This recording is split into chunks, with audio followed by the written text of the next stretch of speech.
AP deputy CM Pawan Kalyan ను కేంద్ర నిఘా వర్గాలు హెచ్చరించినట్టు తెలుస్తోంది. కొన్ని అసాంఘిక శక్తుల నుంచి పవన్ కళ్యాణ్ ప్రాణాలకు ముప్పు ఉందని నిఘా వర్గాలు వెల్లడించాయి. పవన్ కళ్యాణ్ కేంద్రంలోని మోదీ సర్కార్కు మద్దతుగా నిలవటం, రాష్ట్రంలోని కూటమి సర్కార్లో భాగస్వామిగా ఉన్న విషయం తెలిసిందే.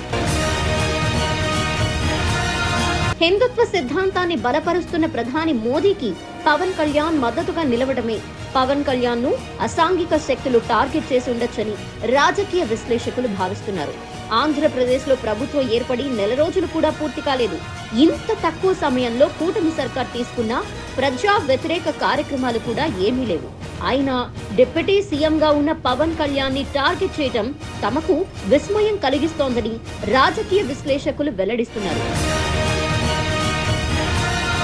కొద్ది రోజుల క్రితం పవన్ కళ్యాణ్ కు మావోయిస్టు నాయకులు హెచ్చరికలు జారీ చేస్తూ లేఖ ఒకటి విడుదల చేసినట్టు పుకార్లు షికారు చేశాయి.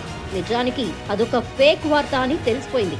డిప్యూటీ సీఎం పవన్ కళ్యాణ్ ని టార్గెట్ చేసిన శక్తులు ఎవరో స్పష్టంగా తెలియనప్పటికీ ఆయన ప్రాణాలకు ముప్పు ఉందని, వాటి పట్ల ఆయన అప్రమత్తంగా ఉండాలని నిఘా వర్గాలు తెలిపాయి. దీంతో పవన్ కళ్యాణ్ కు కేంద్ర ప్రభుత్వం Z+ కేటగిరీ భద్రత కల్పించే అవకాశం ఉన్నట్టు తెలుస్తోంది.